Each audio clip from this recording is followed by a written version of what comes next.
그러므로 이제 왕들아 지혜롭게 행동하여라. 세상의 통치자들아 경고하는 이 말을 받아들여라. 두려운 마음으로 주님을 섬기고 떨리는 마음으로 주님을 찬양하여라. 그의 아들에게 입맞추어라. 그렇지 않으면 그가 진노하실 것이니 너희가 걸어가는 그 길에서 망할 것이다. 그의 진노하심이 지체 없이 너희에게 이를 것이다. 주님께로 피신하는 사람은 모두 복을 받을 것이다. 아멘.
교동문 2번 시편 2편의 말씀입니다.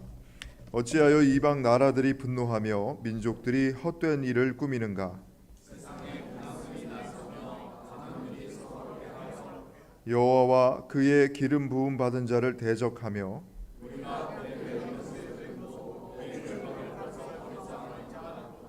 하늘에 계신 이가 웃으시며 그때에 분을 바라며 진노하사 그들을 놀라게 하여 이르시기를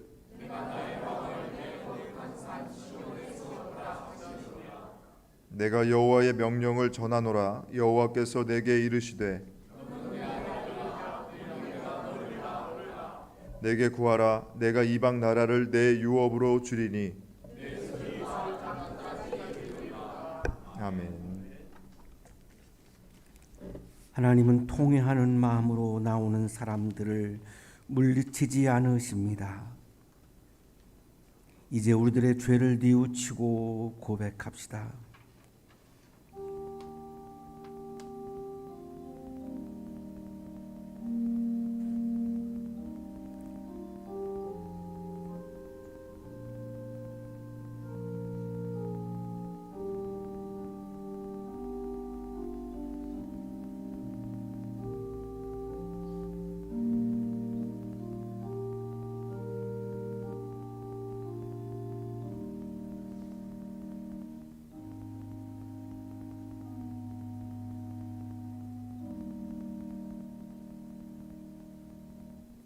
우리가 우리 죄를 자백하면 하나님은 신실하시고 의로우신 분이셔서 우리 죄를 용서하시고 모든 불의에서 우리를 깨끗하게 해 주실 것입니다.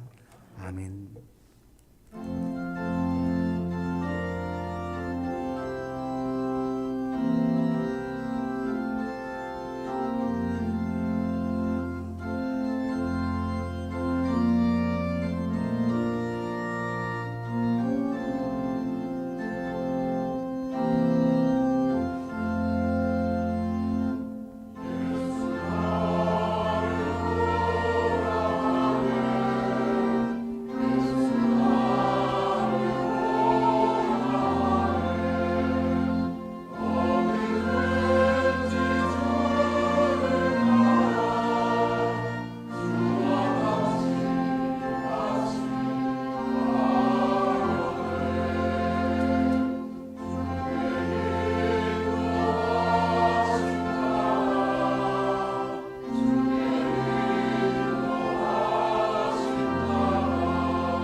빛으로 이 땅에 오신 하나님, 어둠 속에 있던 세상에 자신을 드러내신 주님을 찬양합니다.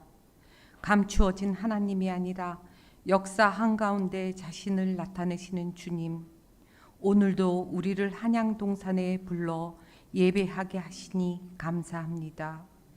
주님, 주연절의 이 시간 저희가 단지 빛을 바라보는 자리에 머물지 않게 하시고 그 빛을 따라 걷는 사람이 되게 하옵소서.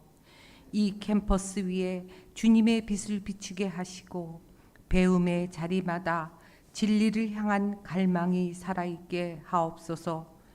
지식을 쌓는 데 그치지 않게 하시고 분별하는 지혜를 더하시며 성공만을 쫓지 않게 하시고 옳은 길을 선택하는 용기를 허락하여 주옵소서. 주님, 이곳에서 공부하는 학생들이 경쟁 속에서 자신을 잃지 않게 하시고 비교 속에서 낙심하지 않게 하시며 자신에게 맡겨진 재능을 세상을 밝히는 도구로 사용하게 하옵소서. 39만 명의 동문들과 이 캠퍼스를 섬기는 모든 교직원 위에도 같은 빛을 비춰서 각자의 자리에서 정직과 책임으로 살아가게 하옵소서. 학교의 미래를 위해 결정을 감당하는 지도자들에게 하늘의 통찰과 담대함을 더하시어 이 대학이 단지 명성을 쌓는 기관이 아니라 사람을 세우고 사회를 섬기는 공동체가 되게 하옵소서. 주님, 분열과 불신이 깊어지는 이 사회 가운데 저희가 침묵하는 지식인이 아니라 행동으로 양심으로 서게 하시고 미움 대신 이해를, 무관심 대신 책임을 선택하게 하옵소서. 오늘 말씀을 전하시는 이천진 목사님께 성령의 충만함을 더하시고 선포되는 말씀이 저희의 사고를 깨우고 삶의 방향을 바로 세우는 빛이 되게 하옵소서. 갈로스 성가대 위에 찬양하는 찬양 위에 기름을 부어서 그들의 노래를 통해 하늘의 기쁨과 소망이 이 예배 가운데 흐르게 하옵소서. 보이지 않는 자리에서 섬기는 모든 손길을 기억하시고 그들의 수고 위에 주님의 위로와 새 힘을 더하여 주옵소서. 빛으로 오셔서 세상을 밝히신 예수 그리스도의 이름으로 기도드립니다. 아멘.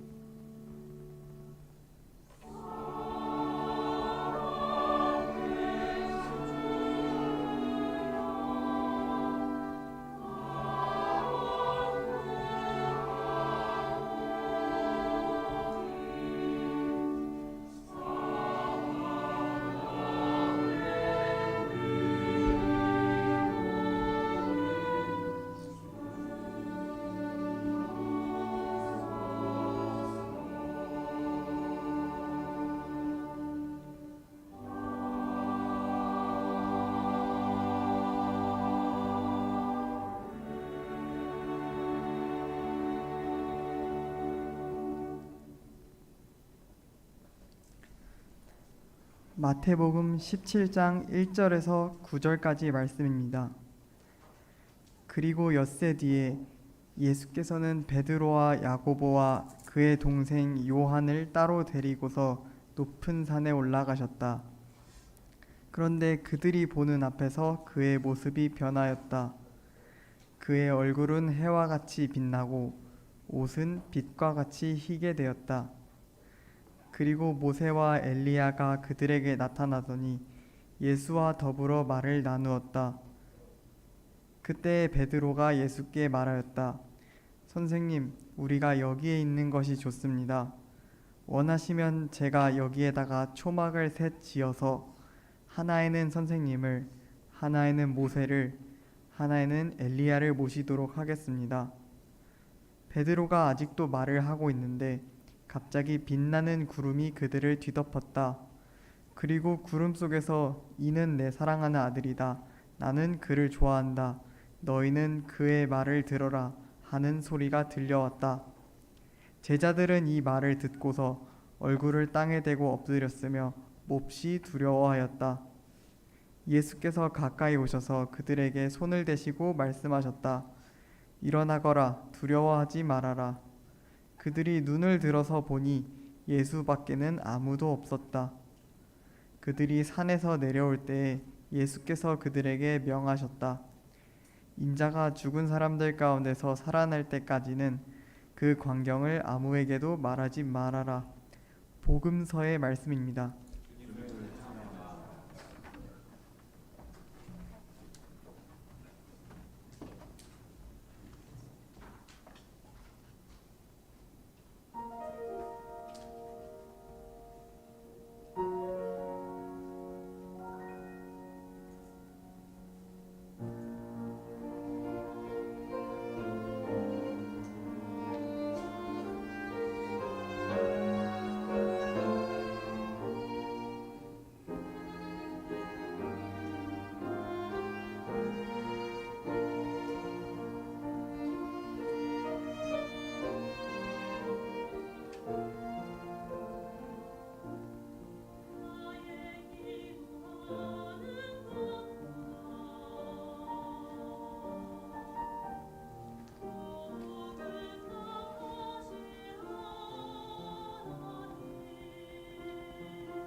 내려온 찬양해 주신 성가대원들에게 다시 한번 격려의 박수하겠습니다. 감사합니다.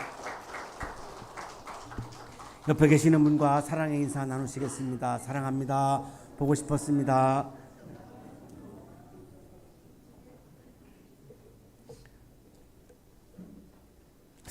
한 번 더 해야 되겠네요. 화요일 날 설날이어서 뭐라고 해야 되나요? 행복한 설날 보내세요. 이렇게 인사할까요?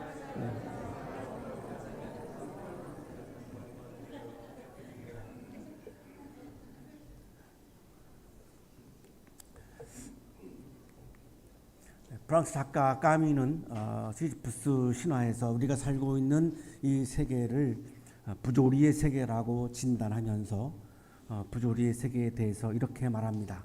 세계의 두꺼움과 낯섦, 이것이 부조리다.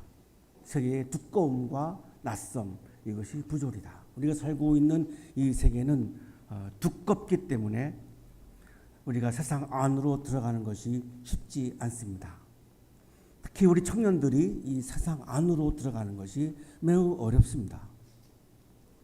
우리는 화성인이 아니고 지구인인데, 그런데 우리가 살고 있는 이 세상 안으로 들어가는 것이 이렇게 어려울 수가 있을까? 그냥 손님으로 머물러야 하는, 마치 내가 화성인 것 같은 느낌을 받으며 이방인의 느낌을 받으며 살아가야 하는 이런 감정. 이걸 어떻게 합리적으로 설명할 수 있단 말인가? 이거를 부조리라고 말합니다. 낯선 세계라고 말하죠. 우리가 여기서 태어났는데 다른 별에서 태어나지 않고 지구별에서 태어나서 살고 있고 여기서 일생을 다 마감할 거인데 왜 이렇게 하루하루 살면서 우리는 낯설까? 왜 익숙하지 않을까? 우리가 살고 있는 이 세계가, 우리가 만나고 있는 사람들이, 우리가 예배드리고 있는 이 교회가, 내가 다니고 있는 직장이 왜 이렇게 낯설게 느껴질까? 이거를 이방인의 감정이라고 말하면서 이거를 도저히 합리적으로 설명할 수 없지 않은가? 그래서 우리가 살고 있는 이 세계를 부조리의 세계라고 진단을 합니다. 두껍고 낯설다라고 하는 것은 합리적으로, 이성적으로 설명이 되지 않는다는 것을 의미합니다. 우리가 살면서 특히 지성인들은 이 합리적으로, 이성적으로 내가 이게 수용이 되지 않을 때, 이해가 되지 않을 때 매우 고통스럽습니다. 굉장히 힘듭니다. 단지 내가 가난해서 궁핍해서 어렵고 힘들다기보다는 지성인들일수록 내가 이게 합리적으로 설명이 되지 않을 때, 이성적으로 내가 납득이 되지 않을 때 너무너무 힘든 거죠. 최근에 어떤 분이 저한테 질문을 했습니다. 이제 40년 넘게 목회를 했는데 목회하면서 가장 힘들었던 지점이 어떤 지점이었습니까? 저의 대답은 이런 거였습니다. 우리 교회는 대학교여서 그렇지 않은데 일반 교회 있을 때 정말로 이 합리적이지 않은 교회의 운영, 이성적이지 않은 이런 교회 행태, 영적인 것은 고사하고 이성적인 것도 아닌, 합리적인 것도 아닌 그런 차원의 수준에 머물러 있는 교회와 그리스도인 목회자를 볼 때에 참 제일 저는 힘이 들었습니다. 근데 그것을 갱신해 보려고 노력을 하지만 쉽지 않습니다. 그 쉽지 않음이 또한 저에게는 너무나 고통스러운 부분이었습니다. 그 외에는 별로 없습니다. 우리가 이 세상에 살면서 이 세계가 나에게 설명이 되지 않을 때 우리는 굉장히 두껍게 느껴지고 낯설게 느껴집니다. 이것을 까미는 부조리라고 말하고 있습니다. 오늘 아침 우리들은 질문하게 됩니다.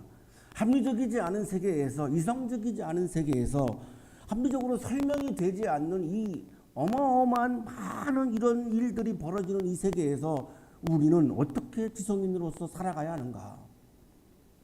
합리적이지 않기 때문에, 이성적이지 않기 때문에 나에게 다가오는 이 고통과 고난들을 나는 어떻게 해석하며 살아가야 하는가?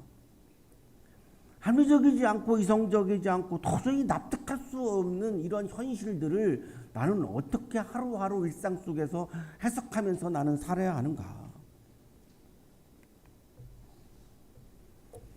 까미는 이런 두껍고 이 낯선 세계를 부조리 세계로 말하면서 한 걸음 더 나아갑니다. 이 부조리의 세계를 광채 없는 삶이라고 말합니다.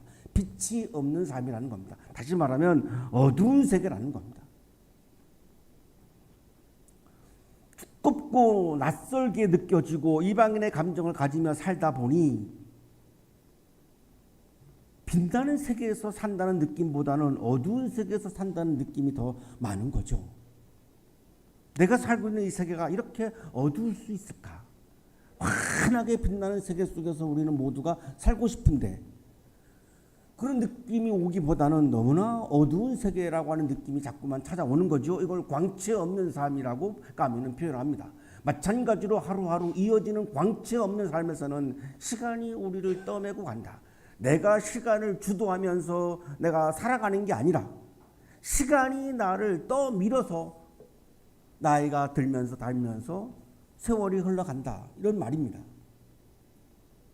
나의 삶의 주인공은 나 자신이죠. 내가 시간을 구성하고 내가 시간을 주도하는 것이 인간인데 이 존귀한 인간이 시간에 떠밀려서 내가 살아간다.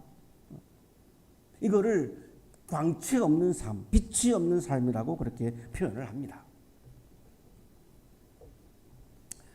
우리는 여전히 질문하게 됩니다. 이런 빛이 없는 광채 없는 세계 속에서 우리는 어떻게 기쁘게 행복하게 살아갈 수 있을까? 어떻게 인간답게 살아갈 수 있을까? 어떻게 사람답게 살아갈 수 있을까? 어떻게 행복하게 살아갈 수 있을까? 그러면서 우리는 빛을 갈망하게 됩니다. 광채를 갈망하게 됩니다. 어둠을 몰아내는 빛이 환하게 비추이는 이 세계 속에서 살고 싶기 때문에 빛이 가득한 가정에서 살고 싶기 때문에 빛이 가득한 직장에서 살고 싶기 때문에 우리 모두는 하루하루 일상을 살아가면서 빛을 갈망하는 것이 무의식 속에 우리들의 이 무의식 속에 이미 자리를 잡고 있습니다. 우리 모두는 빛을 갈망하죠. 이 어두운 현실을 해결할 수 있는 빛, 계시의 빛, 주님의 빛, 하나님의 빛, 그 하나님의 빛이 아니고서는 이거를 해결할 수 없을 것 같은 생각이 들고 그 하나님의 빛을 우리는 갈망하면서 예배의 자리에게 나오게 되고 오늘도 우리가 신앙인으로서 그리스도인으로서 하루하루를 살아가게 됩니다. 우리 모두는 신앙인으로서 그리스도인으로서 주님의 빛을, 하나님의 빛을, 계시의 빛을 갈망하고 있는 사람들입니다. 오늘 본문 마태복음 17장은 이 우리처럼 어두운 세계 속에서 고통스럽게 살고 있는 제자들이 일상 속에서 한 번도 경험해 보지 못한 주님의 빛을, 하나님의 빛을, 계시의 빛을 경험을 하고 있는 장면의 말씀입니다. 마지막 우리들의 질문이 있습니다. 그러면 우리도 하나님의 빛을 경험할 수 있나요? 우리도 계시의 빛을, 우리도 창조적인 빛을, 은혜의 빛을 우리도 경험할 수 있는 것인가요? 엿새 뒤 예수님께서는 베드로와 야고보와 동생 요한을 따로 데리고 가서 높은 산에 올라가십니다. 여기 엿새 뒤라고 하는 표현은 예수님께서 처음으로 죽음과 부활을 예고하신 뒤에 엿새 뒤입니다. 그래서 오늘 본문은 예수님의 죽음과 부활을 전제하고 읽어야 정확하게 읽을 수가 있습니다.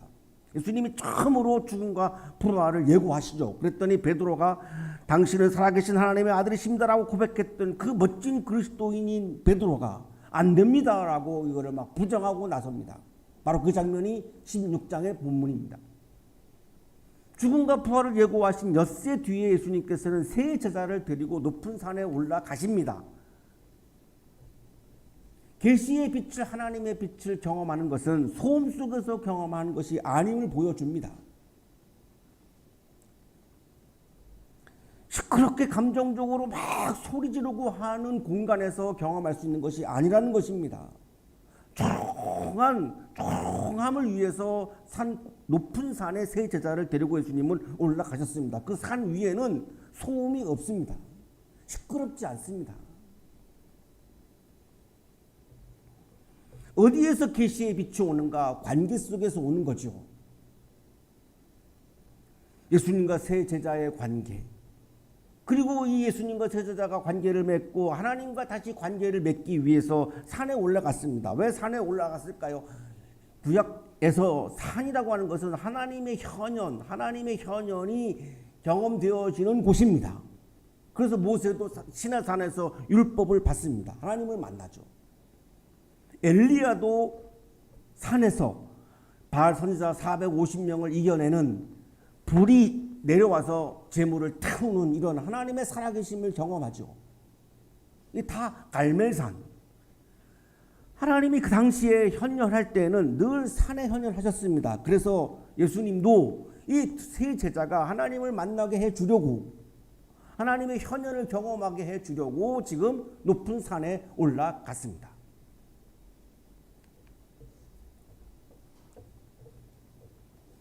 이 장면은 단지 그냥 기적과 같은 신비로운 체험이 아니고 예수님께서 십자가와 죽음과 부활을 예고하신 이후에 이 경험하는 그런 신비로운 영적인 경험이어서 이 변화산에 비친 예수님의 빛은, 하나님의 빛은, 창조적인 빛은 십자가의 길과 연관이 되어 있습니다. 십자가의 길을 걸어가는 것은 너무나 어렵고 힘든 길이기 때문에, 고난의 길을 걸어가는 것은 힘들기 때문에 그 고난의 길을 걸어갈 수 있는 힘을 주기 위한 은총의 빛입니다. 이것이 변화산에 나타났던 하나님의 빛입니다. 그냥 반짝하는 어떤 그런 신비로운 기적적인 사건을 통해서 사람들을 끌어모으려고 하는 사건이 아닙니다. 내가 가지고 있는 빛만으로는 고난의 길을 걸어가는 것이 너무나 어렵기 때문에, 이 어두운 세계, 부조리의 세계를 살아가는 것이 하루하루가 너무나 힘들기 때문에 이 부조리의 세계를 내가 이겨내면서 살아가려면 내가 가지고 있는 힘 이상의 힘이 필요한데, 그래서 이 계시의 빛을 통해서, 하나님의 빛을 통해서 우리에게 지금 힘을 주는 장면이죠. 제자들에게 힘을 주는 장면입니다. 이때 예수님이 변하시죠. 변형, 변모라고 부르는데요. 얼굴이 해와 같이 빛나고 옷은 빛과 같이 휘어집니다. 본질의 변화가 아닙니다. 예수님이 다른 존재로 변화하신 것이 아닙니다. 사람으로부터 다른 종류의 존재로 변화한 것이 아닙니다. 예수님의 이 얼굴이 휘어지고 옷이 환하게 빛나는 이 변모는, 변형은 감추어진 예수님의 영광, 예수님 안에 존재했던 이 하나님의 영광, 하나님의 존재가 드러나는 장면입니다. 이미 예수님은 신적인 영광과 신적인 존재를 지니고 있었죠. 그것이 지금 드러나고 있는 장면입니다. 물리적으로 이 존재 자체가 다른 존재로 변화하는 것이 아닙니다. 예수님에게 이미 있었던, 하나님의 아들로서 지니고 있었던 신적인 존재, 신적인 영광이 지금 나타나고 있는 거죠. 이거를 지금 예수님과 제자들이 경험하고 있습니다.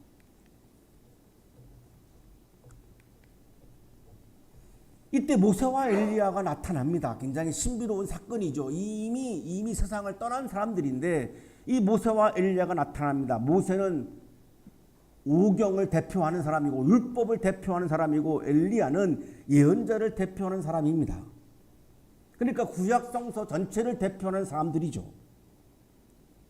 왜 이 두 사람이 예수님에게 나타났을까요? 예수님은 단지 위대한 스승이 아니고 구약과 신약을 통틀어서, 전체를 통틀어서 성서의 중심임을 나타내고, 이 율법과 예언은 예수님에게 와서 완성되고 있음을 상징하고 있는 장면입니다. 그리고 모세와 엘리야는 하늘의 존재라고 불리우는 사람들입니다. 이 두 사람의 공통점은 하늘의 존재라고 불리우죠. 엘리야는 하늘로 승천했고 모세는 전설에 의하면 승천했다라고 나옵니다. 성서에는 기록이 되어 있지 않습니다. 왜 이 하늘의 존재가 예수님에게 나타났을까요? 예수님은 단지 우리와 똑같은 인간이지만 동시에 하늘의 존재임을 상징하고 있는 것입니다. 예수님께서는 하늘의 존재이기 때문에 하늘의 빛을 가지고 계시는 것이었고 그것이 지금 제자들 앞에서 나타내고 드러내고 있는 겁니다. 이게 변화산 사건의 핵심이죠. 이때 베드로가 너무 좋으니까 얼마나 좋겠습니까? 환한 빛이 비춰오고 이렇게 빛나는 예수님이 옆에 계시고 율법의 핵심 인물인 모세가 계시고 엘리야가 계시고 여기가 너무너무 좋습니다. 여기에 그냥 머물고 싶은 것은 솔직한 심정이죠. 산 아래로 내려가면 부조리의 세계가 기다리고 있습니다. 합리적으로 이성적으로 납득할 수 없는 답답한 해석이 되지 않는 이 세상 속에서 고난을 받으며 살아야 하는 것이 산 아래의 삶입니다. 그러니 베드로가 내려오고 싶겠습니까? 내려오고 싶지 않습니다. 솔직한 심정이죠. 우리도 마찬가지죠.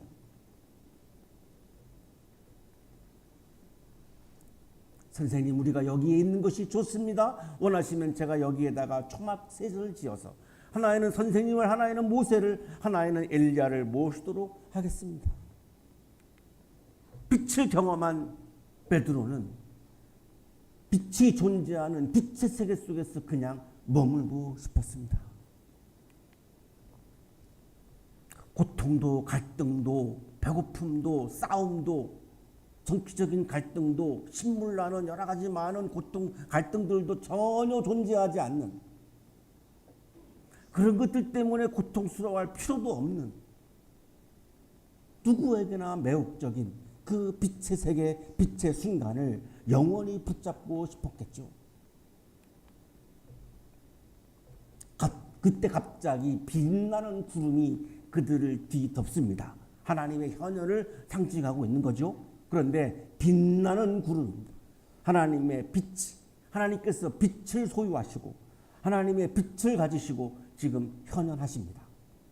그리고 창조적 소리, 창조적 발성이 나옵니다. 이는 내 사랑하는 아들이다. 나는 그를 좋아한다. 너희는 그의 말을 들어라 하는 소리가 들려왔다. 하나님의 소리가 들려옵니다. 그의 말을 들어라라고 하는 말은 그냥 이 귀로 듣는 것을 말하는 것이 아니라 따르라고 하는 말입니다. 너희 선생님인 예수님은 내가 좋아하는 사람인데 너희는 선생님의 말을 따라라. 그의 말을 따라라. 예수님은 십자가의 길을 걸어간다고 말씀하셨고 부활을 할 거라고 말씀하셨는데 너희는 그것을 왜 따르지 않느냐? 왜 부정하느냐? 너희가 십자가의 길을 걸어가고 싶지 않다고 해서 예수님이 십자가의 길을 걸어가는 것마저 부정을 하냐? 그러면 너는 예수님보다 더 위대한 사람이냐? 내가 예수님을 좌지우지하려고 하느냐? 너는 예수님을 따르는 존재이지 내가 예수님을 인도하는 존재가 아니지 않는가? 이런 아주 호된 질책이 담겨 있지만 그렇게 표현을 하시지 않습니다. 그냥 따라라, 들어라. 내가 너희들에게 지금 주고 있는 빛은, 이 계시의 빛은 너희들이 여기에서 머물도록 하기 위한 빛이 아니라 산 아래로 내려갈 때에 힘이 필요하기 때문에 그 신적인 힘을 주기 위해서 내가 너희들에게 지금 계시의 빛을 주고 있는 것이다. 이 계시의 빛을, 하나님의 빛을 경험하고 그것에 그냥 감동받아서 그냥 거기에 매몰되어 가지고 나는 여기에서 영원히 있다가 죽겠습니다라고 하는 것은 얼마나 이의적인 것이냐. 그러라고 내가 너희들에게 빛을 주는 것이 아니다. 산 아래로 내려갈 수 있는 힘을 주기 위한 것이다. 세상 속에서 살기 위해서 얼마나 힘이 필요하느냐. 이 부조리의 세계에서 살아갈 때 하루하루가 얼마나 고통스러운데 그 고통을 이겨내고 항상 기뻐하며 매일 기도하며 늘 감사하며 살아가는 것이 그리스도의 삶인데 그것이 얼마나 힘드냐.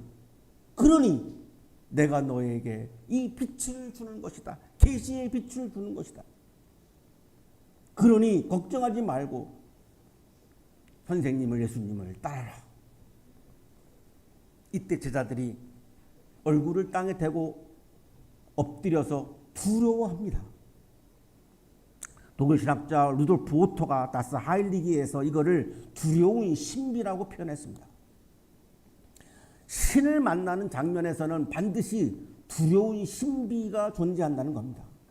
근데 이 두려운 신비는 무서운 두려움이 아니라 너무 좋아서, 너무너무 존경해서, 너무너무 황홀해서 오는 두려운 신비라고 말합니다. 이 제자들은 지금 그 하나님 앞에서 하나님이 무서운 것이 아니라 하나님이 너무 위대한 존재이기 때문에, 감히 내가 얼굴을 들어서 볼 수 없는 분이기 때문에 지금 두려워합니다. 이거를 하나님을 체험하는 장면이다라고 오토 우리들에게 설명을 해주는데, 이 제자들이 지금 두려워합니다.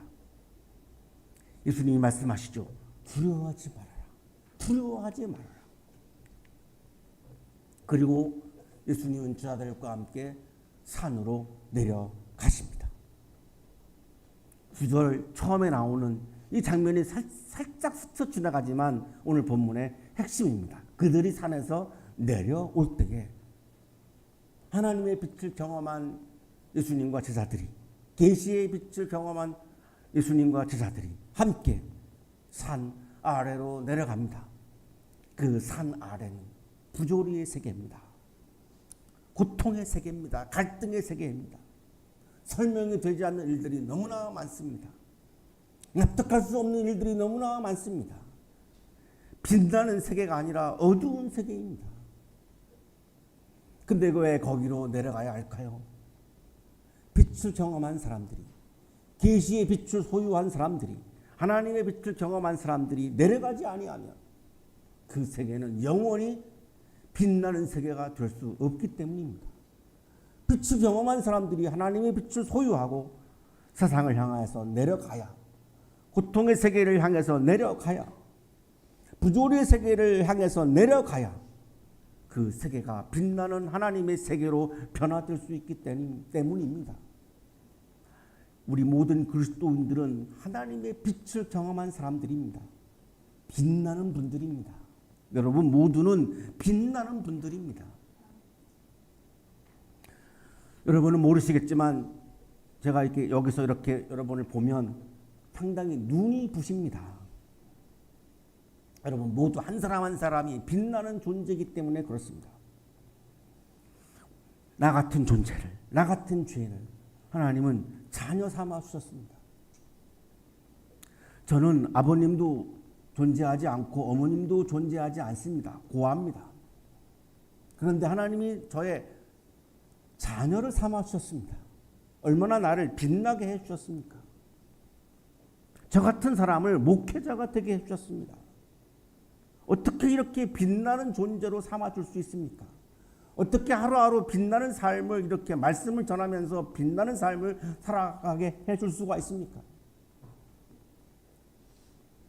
그 빛의 은혜를 경험한 사람들에게는 책임이 따릅니다.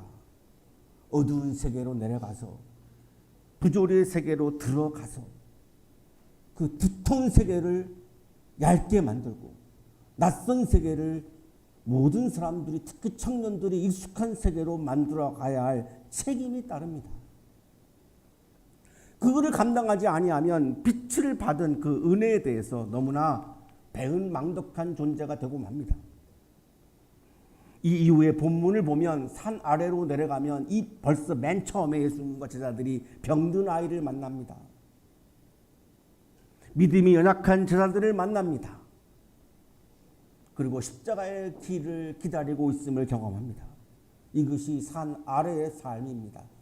이거를 까미는 부조리의 세계라고 말했던 겁니다. 우리가 살고 있는 이 세계도 부조리의 세계이죠. 그래서 하나님의 빛이 필요합니다. 지성인들은 하나님의 빛을 경험하는 것은 쉽지만 하나님의 빛을 가지고 산 아래로 내려가는 것이 어려운 분들입니다. 산 위에 올라가서 하나님의 빛을 경험하는 것은 잘하는 존재이지만 산 아래로 내려가는 것은 참 어렵습니다. 그 상식이 통하지 않는 세계 속에서, 합리적인 세계 속에서 살아가는 것이 너무나 힘들기 때문에 그곳에 가려고 하지 않는 부분이 우리들에게 있습니다. 이걸 어떻게 뛰어넘을 것인가? 내가 더 낮아져서 더 낮아진 마음으로 부조리의 세계를 향해서 십자가의 길을 향해서 가야 한다고 지금 주님은 말씀하는 거죠. 신학주석가 프란스는 이렇게 말합니다. 예수님의 사명은 거룩한 산에 머무는 것이 아니라 십자가의 길로 내려가는 것이었다. 변화산의 영광은 십자가를 피하게 하는 빛이 아니라 십자가를 향해서 걸어가야 더 가게 하는 빛입니다. 우리는 오늘도 하루하루 일상을 고난과 고통의 길을 걸어갑니다. 그래서 우리는 하나님의 빛이 필요합니다. 그 하나님의 예배 자리에 와서 하나님의 빛을 경험한 이후에 거기에 머물면 되지 않습니다. 내가 경험했던 그 고난과 고통의 세계에 다시 또 내려가서 하나님의 빛을 환하게 그 세계를 향해서 비추어야 하는 것이 우리 그리스도인의 사명입니다. 사랑을 위해서 자신을 내어주게 하는 빛이 오늘 변화산에서 제자들이 경험하고 있는 빛입니다. 산 아래로 내려가는 것을 경험했던 한 분이 있습니다. 시몬 메유라고 하는 분입니다. 프랑스 철학자인데 파리 고등사범학교 그 유명한 학교를 나왔고 그 유명한 샤르트르와 동기입니다. 이 동기인 샤르트르가 그녀에 대해서 이렇게 말했습니다. 그녀는 우리 세대에서 가장 지적인 인물 중 한 사람이었다. 가장 세상에서 가장 지성의 정상에 설 수 있는 그런 여인이었습니다. 그런데 이분이 1934년 르노 자동차 공장의 노동자로 취업합니다. 컨베이어 벨트 앞에서 기계의 속도에 맞추어서 일을 합니다. 그녀는 이렇게 말합니다. 행복한 사람에게 사랑은 자신이 사랑하는 사람이 불행해졌을 때 그 고통을 함께 나누려 하는 것이다. 내 주변에 고통당하고 있는 사람을 외면하는 것은 기독교 영성이 아닙니다. 그리스도인의 삶이 아닙니다. 신앙인의 삶이 아닙니다. 내 주변에 고통을 받고 있는 사람이 있을 때 같이 손을 붙잡고 울을 수 있는 사람이, 같이 아파해 줄 수 있는 사람이 진정한 신앙인입니다. 그것이 안 되면서 내가 예배에 안 빠진다고, 기도 열심히 한다고, 헌금 많이 드린다고 내가 믿음이 좋다고 생각하는 것은 착각입니다. 진정한 신앙인은, 진정한 그리스도인은, 진정한 믿음을 소유한 사람은 내 옆에 아파 있는 사람을 볼 때에 나도 모르게 눈물이 나오는 사람입니다. 지성은 위로 올라가는 힘이지만 사랑은 아래로 내려가는 힘입니다. 그녀는 산 위에 사위에 머물지 않고 고통의 자리를 향해서 내려갔습니다. 예수님께서는 단지 내려가신 것뿐만이 아니라 아예 십자가에까지 내려가셨습니다. 그분이 오늘 우리가 예배를 드리고 있는 분입니다. 디트리 보네퍼 신학자는 나를 따르라 해서 이렇게 말합니다. 예수의 말씀은 우리로 하여금 예수를 기쁘게 따를 수 있게 하며 예수를 따르도록 우리에게 힘을 준다. 산 아래로 내려가는 길은 어려운 길입니다. 결단하기 어렵습니다.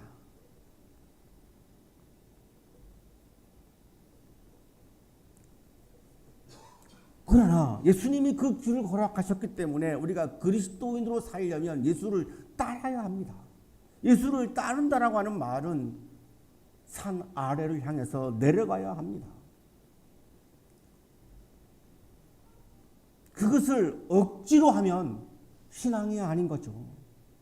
그래서 예수님은 늘 우리들에게 말씀을 주신다는 겁니다. 말씀을 통해서 억지로 내려가시는 것이 아니라 나도 예수님처럼 산 아래를 향해서 내가 행진하는구나라고 하는 기쁨이 넘치고 기쁨이 충만할 수 있도록 예수님은 우리에게 매일같이 말씀을 주신다는 겁니다.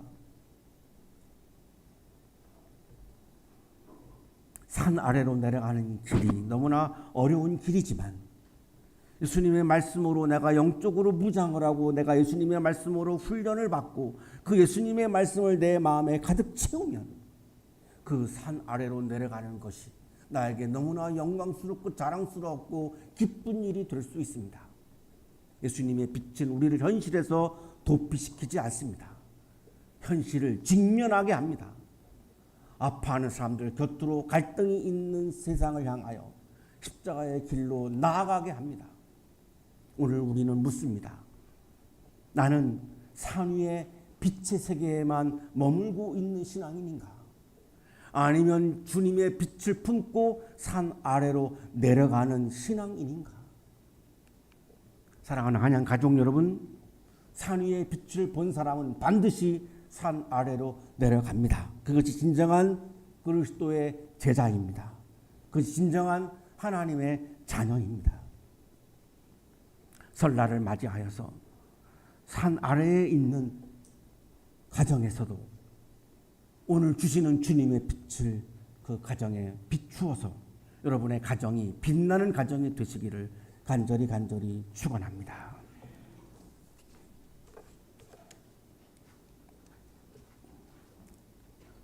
빛이신 하나님, 우리는 눈부신 순간만 붙들고 싶어 합니다. 그러나 주님, 산 아래의 삶을 외면하지 않게 하소서. 주님께서 보여주신 영광을 기억하며 두려움 속에서도 다시 일어나 이웃의 고통 곁으로 내려가게 하소서. 십자가의 길을 먼저 걸으신 예수 그리스도를 따라 살게 하소서. 예수 그리스도의 이름으로 기도하옵나이다. 아멘.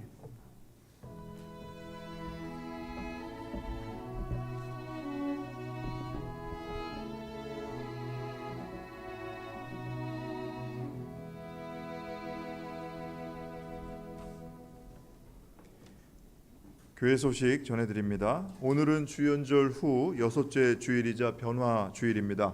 이제 설 명절 연휴가 시작됐는데 많은 교우분들이 지금 가족분들, 친지분들 방문 중인 것으로 알고 있습니다. 오고 가시는 길 안전하게 잘 다녀오시고 풍성한 설 명절 연휴 되시기 바랍니다.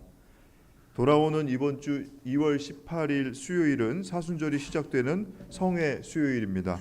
이곳 다솜채플에서 오후 7시에 성회 수요일 예배를 드립니다. 다음 주일은 사순절 첫째 주일로 해당 성서일과 본문은 로마서 5장 12절에서 19절까지의 말씀입니다. 이 본문 가지고 담임 목사님께서 한 사람 안에서 다른 한 사람 안으로라는 제목으로 설교해 주실 텐데 주중에 본문 묵상해 주시고 예배에 참여해 주시기 바랍니다. 다음 주 예배 시간에는 2026년 전교인 총회가 예정돼 있습니다. 우리 교회 여러분들 꼭 자리에 함께해 주시기 바랍니다. 아울러서 사순절과 또 설명절 맞아서 사순절 묵상집 그리고 설명절 가정 예배문을 로비에 비치하여 두었으니 필요하신 분들 가져가시기 바랍니다. 자, 오늘 모임 안내 드립니다. 거룩한 독서 모임 점심 식사 후 12시 40분부터 세미나실에서 진행하고 청년교회는 예배 후에 친교실에서 식탁교제로 모이도록 합니다. 자, 교우 소식을 전해드리겠습니다. 한양대학교 성악과를 졸업하고 우리 교회 성가대에서 솔리스트로 섬기고 있는 김수진님, 지난주, 지지난주 아마 2주 동안 못 뵌 것 같은데 그 그래미 어워즈를 2회 수상하셨던 게오르그 솔티 맞죠? 조지 솔티인가요? 게오르그 솔티. 이분의 아카데미에 오디션을 보느라고 이제 그동안 자리를 비웠는데 12명 전 세계에서 12명 선발인 것 같아요. 근데 그 중에 당당하게 합격을 하고 돌아왔습니다. 우리 한양대학교 제가 듣기로는 여담이지만 우리 한국에서는 유학을 하지 않은 사람들 중에서는 아마 국내 유일이라고 전에 들었습니다. 당당하게 개선장군처럼 아주 오늘 힘차게 걸어 들어왔는데 우리 김수진 자리에서 잠깐 일어나서 인사드릴 때 축하의 박수 보내주시기 바랍니다. 네, 감사합니다. 그리고 오랜만에 교회에 방문하신 분 소개해드리겠습니다. 우리 교회에서 신앙생활을 함께 하시다가 독일로 유학을 떠난 우리 가족이 있습니다. 김예동님 그리고 백인경님 그리고 우리 자녀들인데요. 김여봄, 김하연님 오늘 독일 유학 마치고 현재 경북 김천에 거주 중이세요. 그래서 오늘 이제 부모님 댁 방문하기 위해서 서울에 왔다가 우리 교우 여러분들 얼굴 뵙고 인사드리기 위해서 예배당에 방문했습니다. 우리 가족 모두 잠깐 자리에서 일어나실까요? 네, 환영합니다. 잘 나오셨습니다. 네, 감사합니다. 자, 그리고 그 기타 교회 소식과 예배 안내 여러분 가지고 계신 주고 참조하시면 되겠습니다. 이상 교회 소식 알려드렸습니다.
거룩하신 주님, 주님께서 주신 빛을 품고 산 아래로 향하여 힘차게 걸어갈 수 있는 믿음과 용기를 주셔서 감사합니다. 감사의 마음을 찬양과 예물에 담아 올려드리오니 기쁘게 받아주시고 찬양과 예물을 드리는 손길 위에 크신 은혜를 부어 주옵소서. 예수 그리스도의 이름으로 기도하옵나이다. 아멘.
이제는 우리에게 하나밖에 없는 생명까지도 아낌없이 사랑으로 나누어 주시는 예수 그리스도의 은혜와 오늘도 우리에게 말씀을 주시는 하나님의 사랑하심과 생명을 주시는 성령의 역사하심이 주님께서 주신 진리의 빛을 마음에 품고 세상을 향하여 힘차게 나아가는 우리 모든 한양 가족들의 삶 속에 지금부터 영원토록 함께 하시기를 간절히 축원하옵나이다.